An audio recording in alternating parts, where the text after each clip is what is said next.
Let's get started with our first news. Ilia Topuria made a mistake moving up to lightweight division. The countdown to the official announcement that Ilia Topuria is going to battle Islam Makhachev continues, but we continue to hear from some pundits and fighters who are not convinced that El Matador should be making this move just yet. For quite some time, Topuria had been open about his desire to eventually move up to the lightweight division and pursue that prestigious title. However, what has caught many by surprise is the timing of this decision. While his ambitions were never a secret, he had only defended the featherweight crown once, when he bombed out Max Holloway in October with an absolutely dominant performance. Given that, the general consensus was that he would stick around at featherweight for a while longer, perhaps even looking to establish a more dominant reign. In fact, following that fight, Topuria himself had stated that he would welcome a rematch with Alexander Volkanovski, a fight that many fans were eager to see. So, when Dana White recently announced that Topuria had vacated the featherweight title and was officially making the move to lightweight, more than a few people were left shocked. This decision not only surprised fans, but also ignited speculation about an immediate title shot against Islam Makhachev. As expected, not everyone is convinced that this was the right move.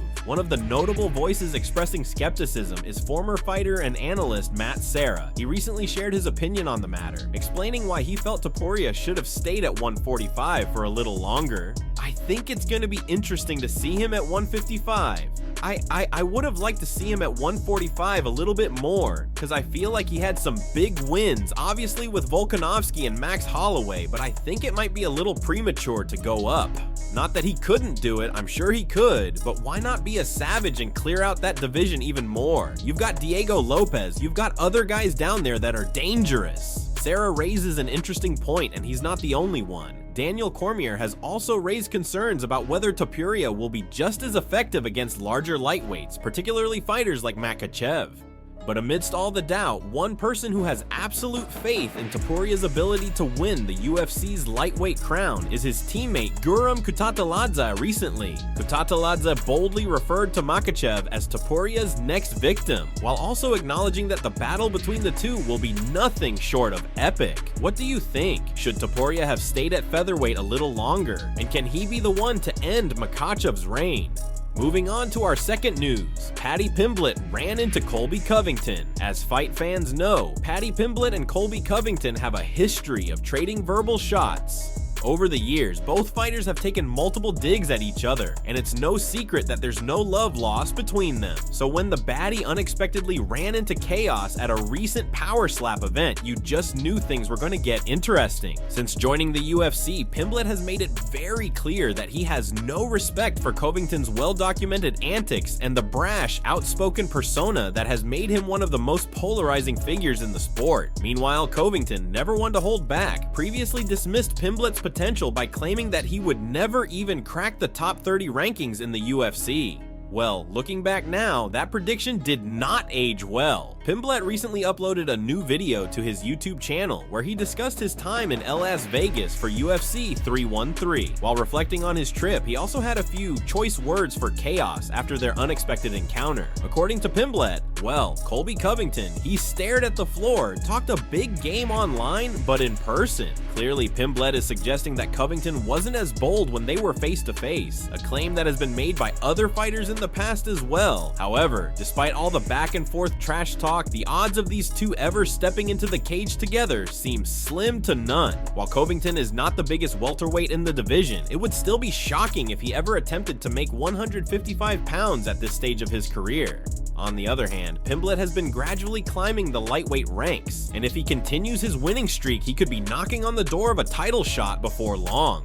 The biggest test of Pimblett's career is coming up fast, as he's set to face the explosive and battle-tested Michael Chandler at UFC 314. A win over Chandler would be massive for the baddie and could officially put him in title contention at lightweight. Meanwhile, Covington remains a wild card in the welterweight division, and despite his recent setbacks, you can always count on chaos to keep his name in the conversation. So what do you think? Is Pimblett on his way to a title shot? And do you believe his claim that Covington avoided eye contact? Next up, Justin Gaethje provides update on injury. As expected, Justin Gaethje did not escape his absolute war with Rafael Fiziev without taking some serious damage. The lightweight contender is well known for his all-action, high-pressure fighting style, and his latest battle at UFC 313 was no different. However, while Gaethje's injuries look pretty nasty, the good news is that they don't appear to be severe enough to keep him sidelined for too long.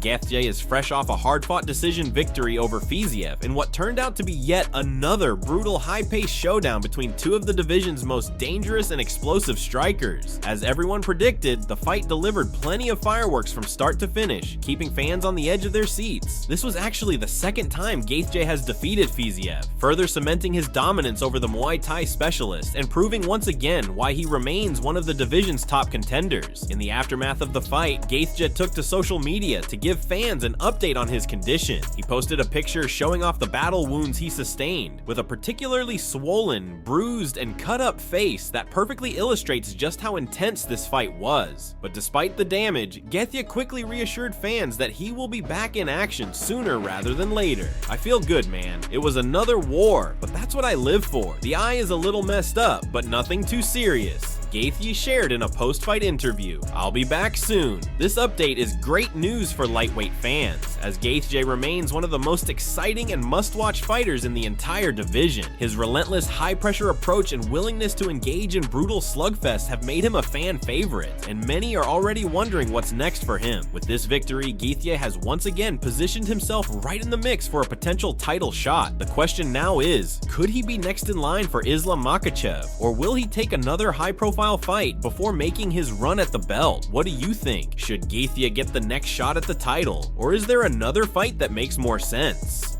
Drop your thoughts below. Next, UFC will sign with Netflix in 2026. Following ESPN's disastrous technical difficulties with the UFC 313 pay-per-view, rumors are swirling that the UFC could be making a massive move to Netflix in 2026. The speculation is at an all-time high, and fans are already debating what this potential shift could mean for the future of MMA broadcasting. As most UFC fans know, the promotion's current broadcasting deal with ESPN was signed in 2018 and is set to expire at the end of 2025. That means 2025 will be the final year of UFC events being exclusively aired on ESPN and ESPN Plus. With the contract winding down, UFC president Dana White has been dropping hints for months that the promotion could be heading to a new network or even multiple networks. Now, according to journalist Michael Rohr, a trusted source has confirmed that the UFC will almost certainly sign with Netflix. If true, this would be a game changer for how MMA fans consume live fights. A move to the world's largest streaming platform would give the UFC an unmatched global reach, potentially bringing in millions of new viewers worldwide. However, there's one major hurdle that still needs to be addressed. How will pay-per-view events be incorporated into a Netflix subscription? Would fans still have to pay per event similar to the current ESPN Plus model? Or could Netflix introduce a premium UFC inclusive package that includes all events for a flat monthly fee? This question remains unanswered, but one thing is clear: if the UFC moves to Netflix, the way fans access pay-per-views will change significantly. While some fans may welcome a more convenient way to stream fights, others are concerned that prices could skyrocket. Over the past few years, UFC pay-per-view costs have consistently risen, frustrating many longtime fans. If UFC events are bundled into a Netflix package, how much would you be willing to pay? Would a $20, $30, or even $40 per month subscription that includes all UFC events be worth it? Or should the UFC stick to its traditional PPV model? Drop your thoughts below. Would you be excited about the UFC on Netflix, or do you think ESPN should remain the home of the Octagon? Now, moving on to another huge story. Nate Diaz teases UFC return. Despite approaching his 40th birthday and having recorded just one MMA win since 2019, the legendary Nate Diaz is still thinking about hoisting a UFC title. That's right. Despite his extended absence from the Octagon, the Stockton superstar has made it clear that he isn't done with the UFC just yet.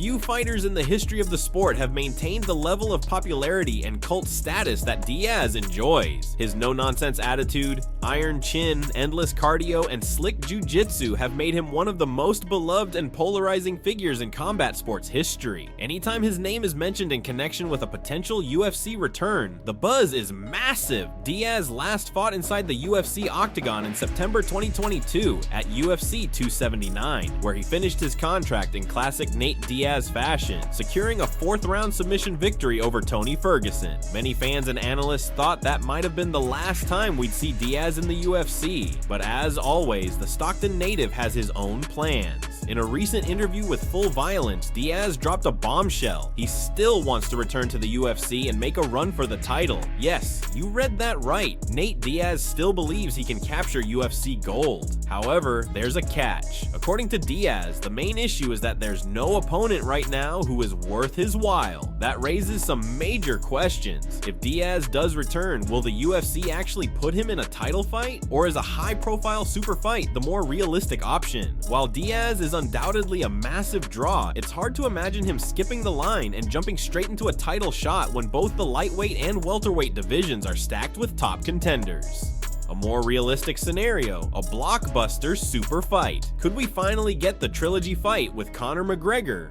A rematch with Jorge Masvidal, or maybe the long-awaited Dustin Poirier showdown? No matter who the opponent is, a Nate Diaz fight would generate insane hype and sell huge numbers. So what do you think? Should the UFC give Diaz a title shot, or does a super fight make more sense? And who would you like to see him step into the cage with next? Drop your thoughts in the comments below. And finally, Alex Pereira accused of cheating at UFC 313. The MMA world is buzzing with controversy following shocking accusations made against reigning UFC light heavyweight champion Alex Pereira. According to Magomed Ankalaev's coach, Sukru Magomedov, there may have been foul play involved in Pereira's most recent title defense at UFC 313. Specifically, Magomedov and his team are accusing Pereira of greasing, a serious allegation that, if true, would mean the champ illegally applied a slippery substance to his body to make it harder for Ankalaev to secure takedowns and maintain control during grappling exchanges. In a recent interview, Magomedov didn't hold back in making these claims. When Magomed pushed him to the fence near our corner, it seemed to me that Pereira was greased with something, Magomedov stated. Ankalaev said afterwards that he smelled like he had some ointment on and was sticky. The sweat didn't flow off his body, it held up. These comments have sent shockwaves through the MMA community, as greasing is considered a major violation of the sport's rules. Fighters are strictly prohibited from using any substances that could alter their grip, reduce friction, or make their bodies more difficult to control in grappling exchanges. This accusation has sparked a heated debate among fans and analysts. On one hand, some believe that Ankalaev's team is simply making excuses for his loss. After all, Pereira is known for his devastating striking and knockout power, and many feel that his victory had nothing to do with any potential greasing. On the other hand, some argue that if these accusations are true, the UFC should immediately investigate and take appropriate action. After all, there have been past cases of fighters being caught greasing, and such tactics give an unfair advantage in clinch and ground exchanges.